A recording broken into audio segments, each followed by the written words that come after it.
અમારી ચેનલને સબસ્ક્રાઇબ કરો અને બાજુમાં આપેલા બેલના નિશાન પર ક્લિક કરો. નમસ્તે મિત્રો, daily 25 question GK end current affairs ચેનલમાં આપનું હાર્દિક સ્વાગત છે. મિત્રો, દરરોજ આપણે જોઈએ છીએ દરરોજનું કરંટ અફેર્સ.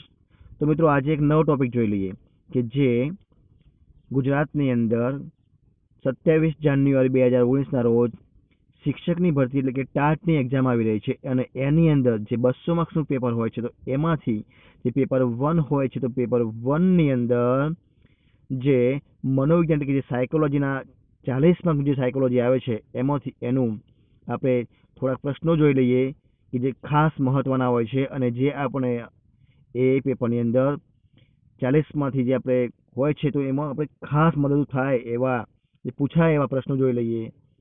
તો મિત્રો, એની અંદર જોઈએ આપણે સૌથી પ્રથમ પ્રશ્ન કે જે ટાટની અંદર પૂછાય મનોવિજ્ઞાનની અંદર. તો મિત્રો, જોઈએ પહેલો પ્રશ્ન, મનોવિજ્ઞાનના વિકાસનો સાચો ક્રમ કયો છે? પ્રશ્ન 1 શું કહે છે કે મનોવિજ્ઞાનના વિકાસનો સાચો ક્રમ કયો છે, એવો પ્રશ્ન પૂછ્યો છે. તો એના ઓપ્શન છે સાચો ક્રમ કયો છે? તો વર્તન, આત્મા, મન, જાગ્રત અનુભવ. બી જોઈએ મન, આત્મા, જાગ્રત અનુભવ, વર્તન. સી જોઈએ આત્મા, વર્તન, મન, જાગ્રત અનુભવો. અને ડી જોઈએ આત્મા, મન, જાગ્રત અનુભવ અને વર્તન. તો મિત્રો, જે મનોવિજ્ઞાનના વિકાસનો સાચો ક્રમ છે એ આ 4 ઓપ્શનમાંથી જે સી છે એ સી જવાબ સાચો છે. એટલે કે આત્મા, વર્તન, મન અને જાગ્રત અનુભવ એ મનોવિજ્ઞાનના વિકાસનો સાચો ક્રમ છે. સાચો ક્રમ કયો છે? તો કે આત્મા, વર્તન, મન અને જાગ્રત અનુભવો છે એ મનોવિજ્ઞાનના વિકાસનો સાચો ક્રમ છે. બરોબર છે. આગળ જો બીજો પ્રશ્ન, સંરચનાવાદના મુખ્ય પુરસ્કર્તાઓ કોણ છે? પ્રશ્ન છે કે સંરચનાવાદના મુખ્ય પુરસ્કર્તાઓ કોણ છે? તો એના ઓપ્શન આપ્યા છે. નંબર 1 થોર્નડાઇક અને વુન્ટર્ડ, નંબર 2 પેસ્ટોલોજી અને થોર્નડાઇક, નંબર 3 વુન્ટર્ડ અને ટીચનર, નંબર 4 થોર્નડાઇક અને ટીચનર. તો મિત્રો, સંરચનાવાદના મુખ્ય પુરસ્કર્તાઓ છે એ વુન્ટર્ડ અને ટીચનર છે. કે જે ત્રીજો ઓપ્શન છે સી એ સાચો જવાબ છે. શું કહે છે કે સંરચનાવાદના મુખ્ય પુરસ્કર્તાઓ એ વુન્ટર્ડ અને ટીચનર છે. તો જે આપણો ત્રીજો ઓપ્શન છે સી એ સાચો જવાબ છે. આગળ જોઈએ મિત્રો, ત્રીજો પ્રશ્ન, મનોવિજ્ઞાનની સૌપ્રથમ સમૂહ પ્રયોગશાળાના સ્થાપક તરીકે શ્રેય કોના ફાળે જાય છે? આવો પ્રશ્ન પૂછ્યો છે. શું કહે છે કે મનોવિજ્ઞાનની સૌપ્રથમ સમૂહ પ્રયોગશાળા જે સ્થાપી હતી તો એના સ્થાપક તરીકેનો શ્રેય એટલે કે કોને બનાવી હતી તો એનો શ્રેય કોના ફાળે જાય છે? તો એના ઓપ્શન આપ્યા છે. Number 1 Aristotle, number 2 Pestalozzi, number 3 Wilhelm Wundt, number 4 Watson. તો મિત્રો, મનોવિજ્ઞાનની સૌપ્રથમ પ્રયોગશાળાના સ્થાપક છે એ વિલિયમ વુન્ટેડ છે. કે જે સી છે ત્રીજો ઓપ્શન એ સાચો જવાબ છે. શું કહે છે કે મનોવિજ્ઞાનની સૌપ્રથમ સમૂહ પ્રયોગશાળા જે સ્થાપી હતી તો એનો શ્રેય એ વિલિયમ વુન્ટેડને ફાળે જાય છે. એટલે કે વિલિયમ વુન્ટેડ એ સૌપ્રથમ મનોવિજ્ઞાનની પ્રયોગશાળાના સ્થાપક હતા. આગળ જોઈએ ચોથો પ્રશ્ન, સૌપ્રથમ મનોવિજ્ઞાનની શરૂઆત કોણે કરી હતી? તો એના ઓપ્શન છે. નંબર 1 વર્લો, number 2 James, number 3 Hurlock, number 4 Watson. તો મિત્રો, સૌપ્રથમ મનોવિજ્ઞાનની શરૂઆત એ વર્લોએ કરી હતી. એટલે કે ઓપ્શન એ છે સાચો જવાબ છે. શું કહે છે કે સૌપ્રથમ મનોવિજ્ઞાનની શરૂઆત એ વર્લોએ કરી હતી. આગળ જોઈએ પાંચમો પ્રશ્ન, શૈક્ષણિક મનોવિજ્ઞાનની શરૂઆત કરનાર મનોવૈજ્ઞાનિક કોણ હતા? એના ઓપ્શન શું કહે છે કે શૈક્ષણિક મનોવિજ્ઞાનની શરૂઆત કરનાર મનોવૈજ્ઞાનિક કોણ હતા? તો એના ઓપ્શન આપ્યા છે. જેમ્સ, બીજો ઓપ્શન ગાલ્ટન, નંબર 3 થોર્નડાઇક, નંબર 4 પેસ્ટોલોજી. તો મિત્રો, શૈક્ષણિક મનોવિજ્ઞાનની શરૂઆત કરનાર મનોવૈજ્ઞાનિક એ જેમ્સ હતા. એટલે કે જે એ ઓપ્શન છે એ સાચો જવાબ છે. શું કહે છે કે શૈક્ષણિક મનોવિજ્ઞાનની શરૂઆત કરનાર એ જેમ્સ હતા. જેમ્સ એ આપણો ઓપ્શન છે પહેલો એ સાચો જવાબ છે. આગળ જોઈએ મિત્રો, છઠ્ઠો પ્રશ્ન, જન્મ સમયે બાળકના મગજનું વજન આશરે કેટલું હોય છે? આવા ઓપ્શન આપ્યા છે. તો નંબર 1 750 ગ્રામ, નંબર 2 150 ગ્રામ, નંબર 3 350 ગ્રામ, નંબર 4 70 ગ્રામ. તો મિત્રો જે સમયે બાળકનો જન્મ થાય છે એ સમયે બાળકના મગજનું વજન એ 350 ગ્રામ હોય છે આશરે. શું કે આશરે 350 ગ્રામ હોય છે, એટલે કે સી ઓપ્શન છે સાચો જવાબ છે. જ્યારે બાળકનો જન્મ થાય છે ત્યારે બાળકના મગજનું વજન આશરે 350 ગ્રામ હોય છે. આગળ જોઈએ મિત્રો, 7મો પ્રશ્ન. નર બાળકમાં રંગસૂત્રનું બંધારણ કયા પ્રકારનું હોય છે? તો એના ઓપ્શન છે XX, number B XY, number 3 YY, number 3 XXX. તો મિત્રો નર બાળકમાં રંગસૂત્રનું બંધારણ એ XY હોય છે, એટલે કે જે બી ઓપ્શન છે સાચો જવાબ છે. શું કહે છે કે જે નર બાળક હોય છે, જે પુરુષ નાનું બાળક જન્મે છે, નર બાળક, એનું રંગસૂત્રનું બંધારણ XY હોય છે. બી ઓપ્શન એ સાચો જવાબ છે. 8મો પ્રશ્ન મિત્રો, નીચેનામાંથી સાચી જોડ કઈ છે? તો એના ઓપ્શન આપે છે જ્ઞાનાત્મક વિકાસ સિદ્ધાંત, એના મનોવિજ્ઞાન છે જીન પિયાજે. બી સામાજિક વિકાસ સિદ્ધાંત, એલ વિગોટસ્કી. સી નૈતિક તર્ક વિકાસ, કોહલબર્ગ. નંબર 4 માનસિક વિકાસ સિદ્ધાંત, એરિસ્ટોટલ. તો મિત્રો જે સાચી જોડણી છે એ સાચી જોડણી એ માનસિક વિકાસ જે સિદ્ધાંત છે કે જે એના મનોવિજ્ઞાન છે એરિસ્ટોટલ, એ સાચી ઓપ્શન છે, જે ડી ઓપ્શન સાચો જવાબ છે. શું કહે છે કે જે આમાંથી સાચા ઓપ્શન છે એ માનસિક વિકાસ સિદ્ધાંત એ એરિસ્ટોટલના હતું, તો એમને સ્થાપે તો એ ડી ઓપ્શન સાચો જવાબ છે. આગળ જુઓ, 9મો પ્રશ્ન. વિકાસની દિશાનો સાચો ક્રમ કયો છે? વિકાસની દિશાનો સાચો ક્રમ કયો છે? તો એના ઓપ્શન આપ્યા છે એ માથાથી ધડ તરફ, બી ધડથી માથા તરફ, સી મધ્યથી ધડ અને માથા બંને તરફ, સી એવી કોઈ નિયમિત તૈયાર હોતી નથી, એટલે કે આવો કોઈ નિયમ હોતો નથી એવું હોય ના મિત્રો. તો એનો ઓપ્શન છે કે જ્યારે વિકાસ થાય તો વિકાસના દિશાનો સાચો ક્રમ છે એ માથાથી ધડ તરફ, એટલે કે ઉપરથી નીચે તરફ થાય છે, એટલે કે માથાથી ધડ તરફ થાય છે, એટલે કે જે આપણો એ ઓપ્શન છે એ સાચો જવાબ છે. આગળ જોઈએ 11મો પ્રશ્ન, 10મો પ્રશ્ન. યોગ્ય જોડી શોધો, કે જે સાચી જોડ છે એની શોધ કરો. 4 ઓપ્શન આપ્યા છે. તો શું કહે છે કે થોર્નડાઈક, એમનો કયો પ્રયોગ હતો એવું જોઈએ. તો થોર્નડાઈક એટલે કે કૂતરા પર પ્રયોગ કર્યો હતો. બી વર્ધમેર, કોહલર અને કોપકા એટલે કે બિલાડી પર પ્રયોગ કર્યો હતો. સી સ્કિનર એટલે કે કબૂતર પરનો પ્રયોગ. ડી એટલે કે પાવલો એટલે કે ઉંદર પરનો પ્રયોગ. તો આમાંથી સાચો કયો છે એ ઓપ્શન આપણે શોધવાના છે. તો મિત્રો આમાંથી જે સ્કિનર છે કે જેમનો કબૂતર પરનો પ્રયોગ છે એ સાચો ઓપ્શન છે, એટલે કે જે સી છે એ સાચો જવાબ છે. શું કહે છે કે સ્કિનર એ કબૂતર પર એમને પ્રયોગ કર્યો હતો, કે ઓપ્શન સાચો જવાબ છે. આગળ જોઈએ 11મો પ્રશ્ન. અયોગ્ય જોડકું શોધો. આવો પ્રશ્ન પૂછ્યો હોય કે જે આમાંથી ખોટું કયું છે એ શોધવાનું છે. હવે તો ઓપ્શન આપ્યા છે. નંબર 1 શાસ્ત્રીય અભિસંધાન એટલે કે પાવલો. નંબર બી કારક અભિસંધાન એટલે કે લેથોનાર્ડ હલ. સી સાનિધ્યાત્મક અભિસંધાન એડવિન રે ગ્રાવે. ડી પ્રયત્ન અને ભૂલ દ્વારા એટલે અધ્યયન એટલે કે થોર્નડાઈક. તો મિત્રો આમાંથી ખોટું કયું છે એ શોધવાનું છે, અયોગ્ય જોડકું શોધવાનું છે.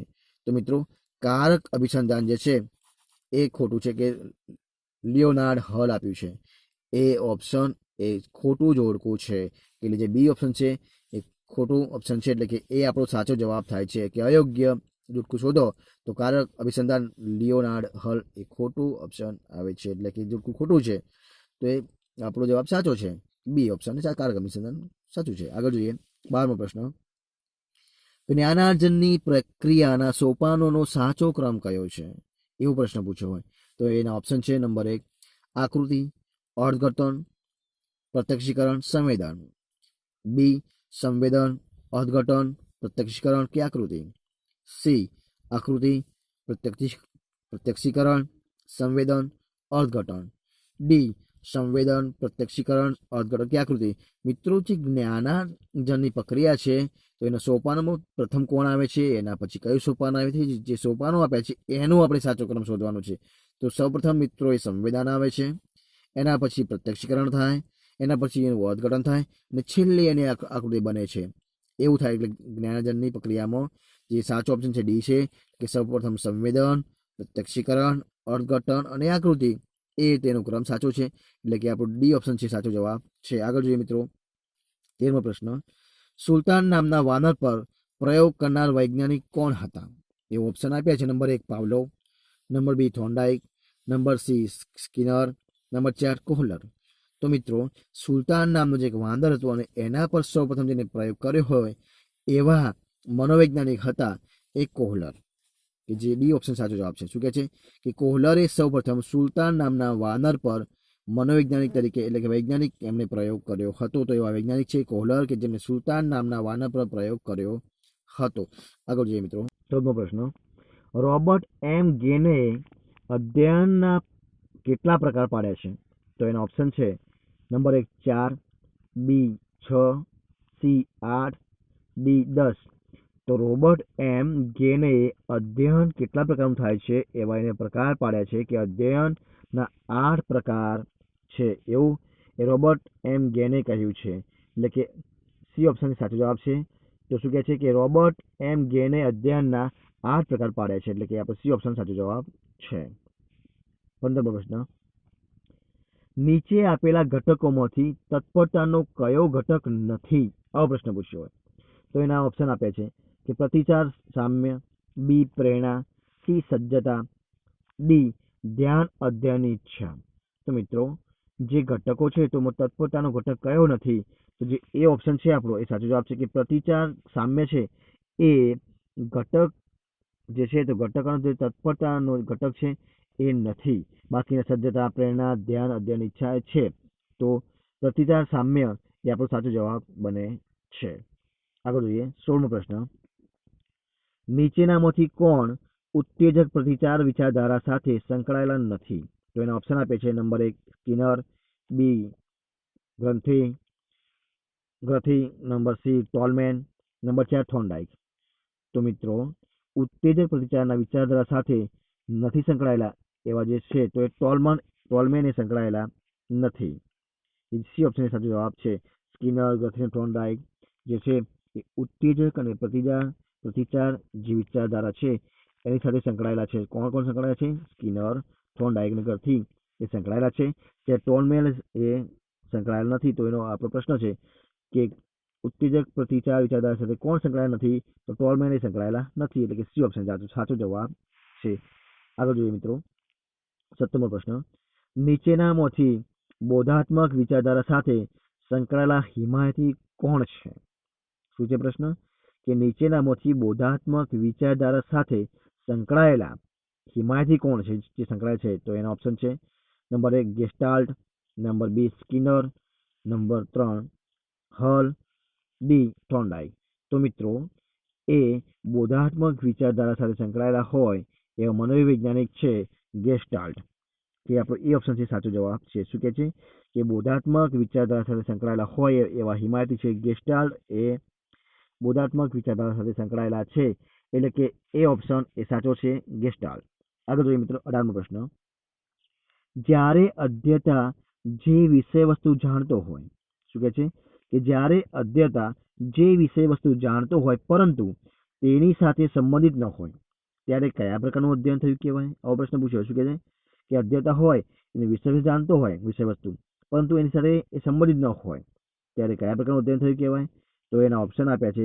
શોધ અધ્યયન, બી અર્થપૂર્ણ અધ્યયન, ડી ગોખણીય અધ્યયન, ડી ગ્રહણશીલ અધ્યયન. શું કહે છે કે અધ્યતા હોય એની વિષય વસ્તુ જાણતો હોય પણ એની સાથે એની કોઈ સંબંધિત હોય નહીં ત્યારે એ ગોખણીયું અધ્યયન કહેવામાં આવે છે. એટલે કે જે સી ઓપ્શન છે સાચો જવાબ છે. શું કહે છે કે જ્યારે અધ્યતા એ કોઈ પણ વસ્તુની વિષય વસ્તુ જાણતો હોય પરંતુ એની સાથે એનો કોઈ લેવા દેવા એટલે કે એનો સંબંધ ન હોય ત્યારે એ ગોખણીયું અધ્યયન થયું કહેવાય એવું આપણે કહી શકીએ.